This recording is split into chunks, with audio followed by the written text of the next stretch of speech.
set in motion by the words that we utter, reach through all space, and the tremor is felt through all time.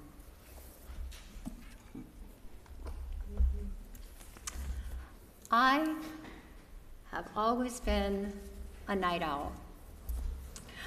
I would sneak a book and a flashlight under my covers at bedtime as a kid. Like the girl in our story, I love walking under the stars, especially when it's snowing or the moon is bright. The magic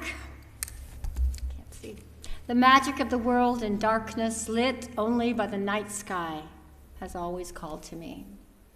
The peace and quiet, the sound of my footsteps, undulating reflections in water. I wonder sometimes about civilizations thousands of years ago who looked at the same moon and sky.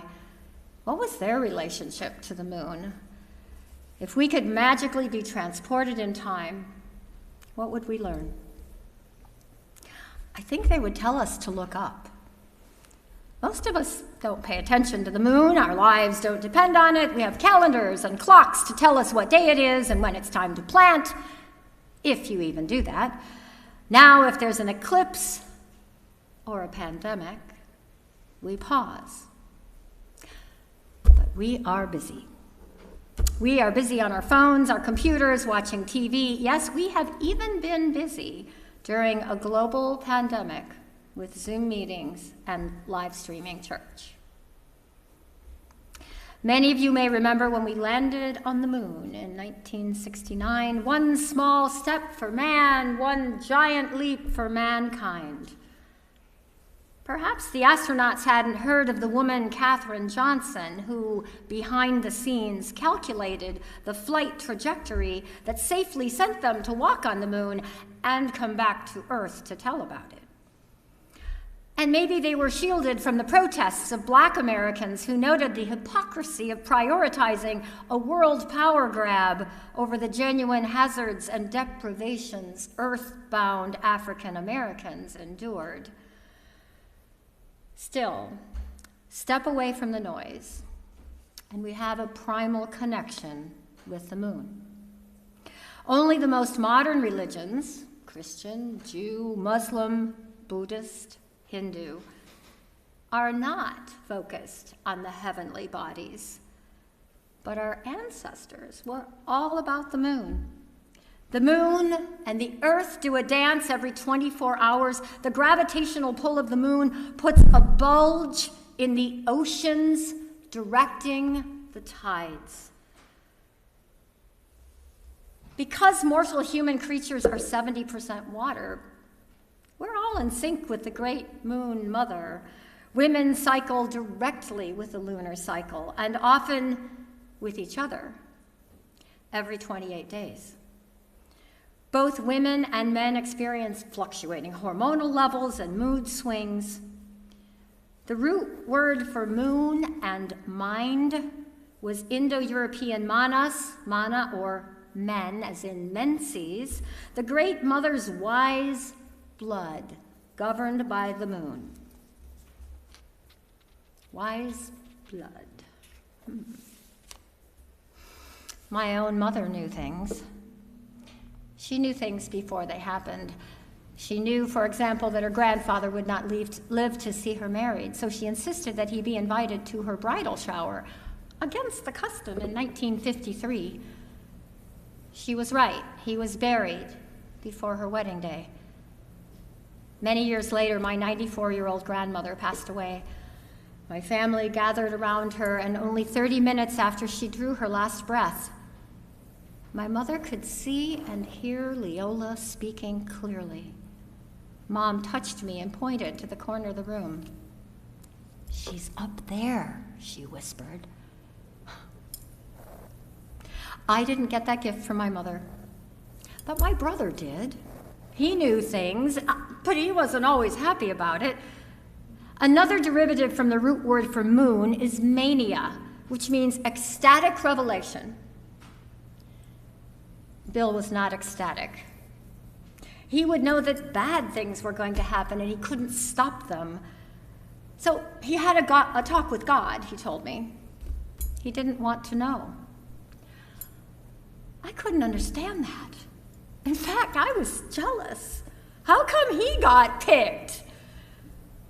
My husband tells our friends that there's a sign on our roof for the aliens to pick me. I guess I've always been curious about the other side. Well, I didn't get my mother's gift. The great Mother Moon doesn't whisper in my ear, but I long for spirituality. And by the time I was in high school, everything I learned in Sunday school ticked me off.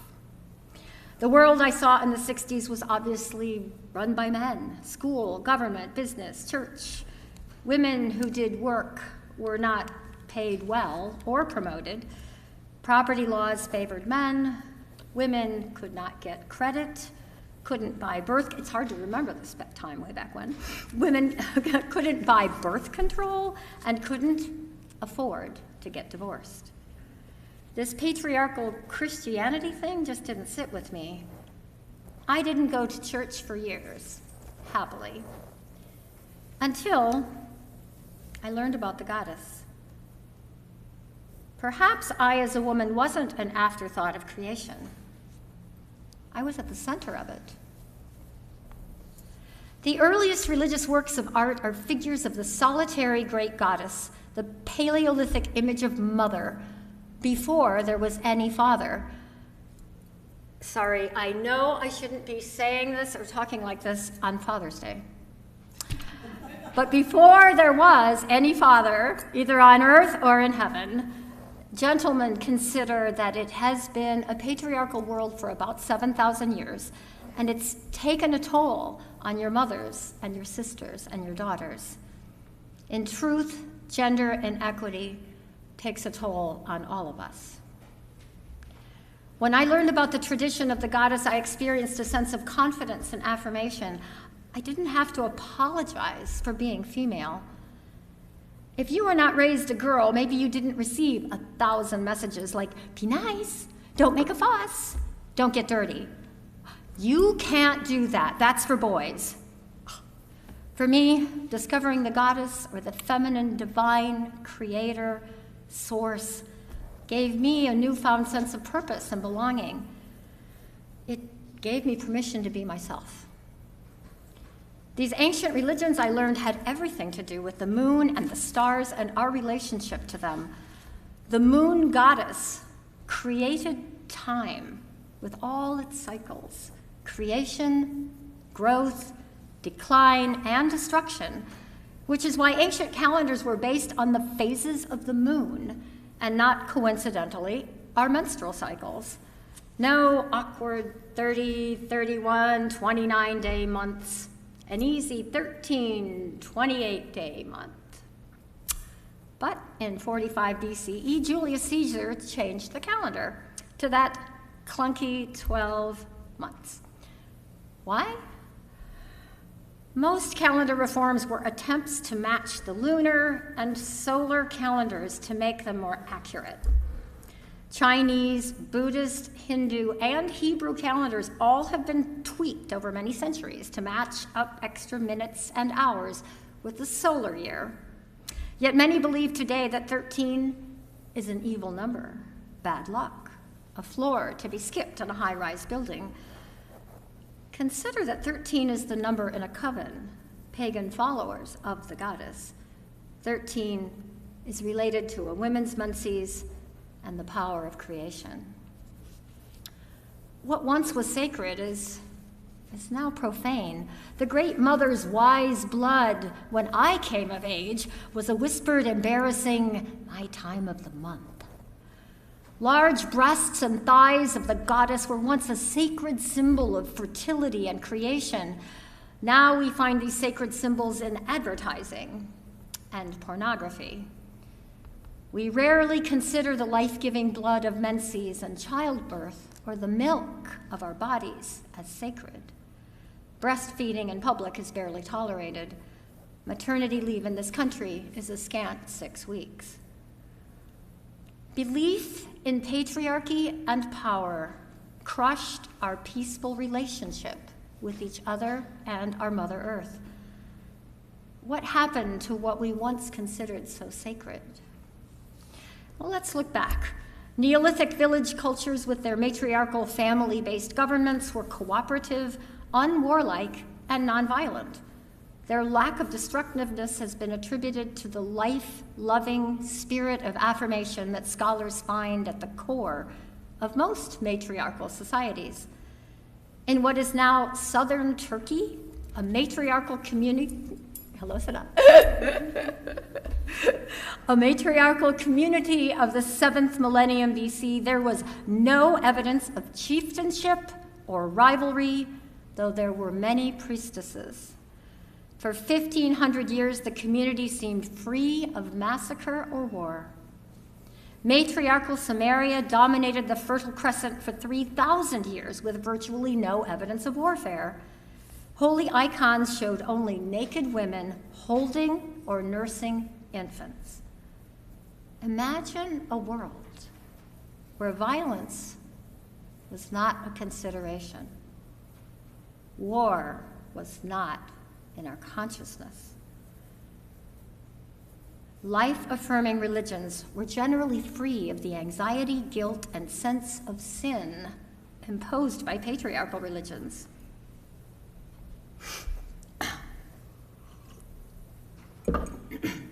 Yahweh, the Hebrew God of the Jews, we are told, forgave no sins without bloodshed. Many religions required offerings, often animals and sometimes human. Many of us come to our UU faith because of hurt and pain we experienced in a former religion. We received messages of blame, shame, etc., from a God who was angry, obedience demanding, versus loving, accepting of all. Many of us felt victimized. Yahweh or Jehovah was preceded by the Roman Jupiter and the Greek Zeus, or Father Heaven. Unlike the Judeo-Christian God, Zeus was not a creator of humanity. The creator and lawgiver was the goddess, called either his mother or his wife. Zeus came down as rain or lightning to fertilize his mother, the earth. What was once sacred, the feminine divine, has not been lost. She has been waiting. On this day, the longest day of the year, the summer solstice in the northern hemisphere, the Earth's axis tilts towards the sun, and the sun stops moving northward in the sky and begins tracking southward again. The goddess is now full, pregnant with child, and the sun god at the height of his virility and life-giving power. It is a time of joy, celebration, and expansion. Midsummer is known by many names: Litha, Cronia, Vestalia. Humans may have observed the summer solstice as early as the Stone Age. It is celebrated with bonfires, gifts of herbs and flowers, honey mead, and blossoms of the elder, sacred to the mother goddess. We have some flowers and honey mead for the celebration. In ancient China, the summer solstice was associated with yin, or the feminine force.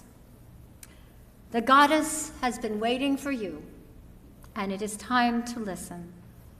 Listen without interrupting. Listen deeply. Listen like you are listening for the owl. Listen for the divine within you. Goddess, we embrace the feminine divine of which we are a part. We acknowledge and accept ourselves, the richness of our souls, the beauty of the female body, the power of female creation, not less than in any way, not an object to satisfy another's sexual needs, but a co-creator of the universe. Now is the tipping point to bring life back to this planet and restore justice to her people and all her creatures. We hear the call for a return to peace, a return to wholeness and interconnected relationship, a return to love. May it be so. We can lasso the moon and turn the tide. Our souls remember. I believe we all long for connection, to reclaim what we once knew, that we are all one, connected by water and blood and the pull of the sacred moon. When we act in love, when we are called by the goddess, we are naturally generous and compassionate. The Lakota phrase, mitakuye oyasin, reminds us, I am related to all things, and all things are related to me. Think about that the next time you look at the moon. Amen, and blessed be.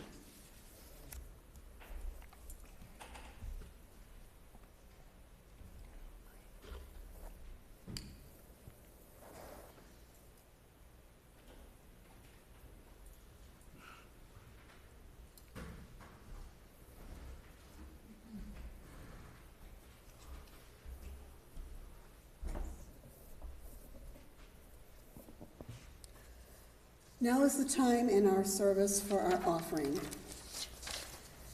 We give to remind ourselves how many gifts we have to offer. We give to remember that we are part of something bigger than ourselves. We give because we believe in music and sacred space. We give with the faith that together we have enough. The PayPal link is on the screen, but it is not clickable. A clickable link will be shared in the chat box. During the music, you may come forward and drop your offering into the baskets.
Thank you.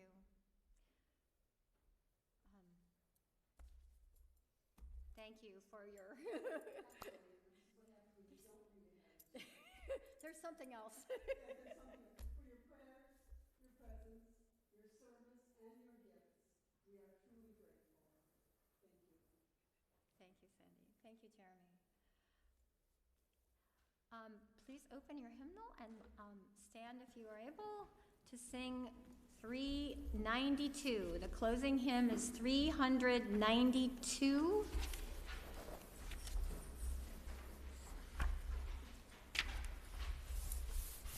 Hine Matov. The first section we will sing twice. If you would like to sing it in Hebrew, it is Hine Matov Umanayim Shevet Ahim Gam Yahad. And then I'll sing it a second time in English. And the second part is Hine Matov Shevet Ahim Gam Yahad, and we'll repeat that also in English, and then we will sing the first part one last time.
Closing words. This is a responsive reading. I'll read the. Tell them the number. Oh, I'm sorry, 577. Keep on forgetting we don't have an order of service. No order of service. So when everybody's ready.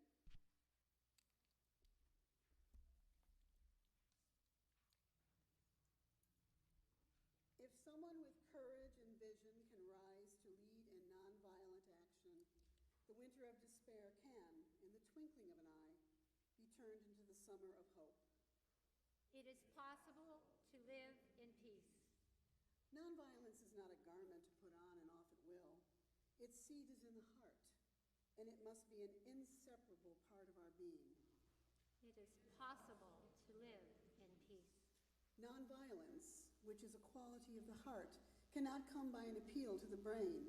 It is a plant of slow growth, growing imperceptibly but surely. It is possible to live in peace. If a single person achieves the highest kind of love, it will be sufficient to neutralize the hate of millions. It is possible to live in peace. If we are to reach real peace in this world, and if we are to carry on a real war against war, we shall have to begin with the children. It is possible to live in peace. The future depends on what we do in the present. It is possible to live in peace.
join me in the extinguishing of the flowers?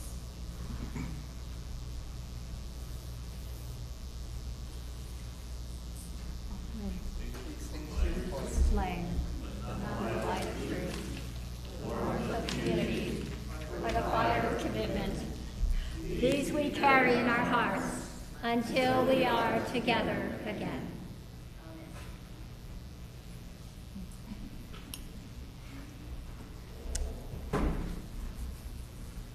Thank you. You may join us for coffee hour. I don't know if we're doing coffee hour on Zoom. You're going to have to help me with that. We're so happy to have had all our Zoomers with us this morning. Thank you.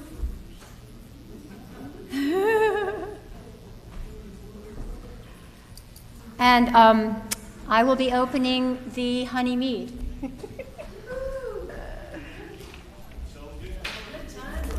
Yes. Beautiful job, no? Oh, thank you, Dee.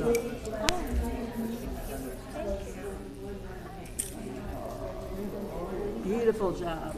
Thank you.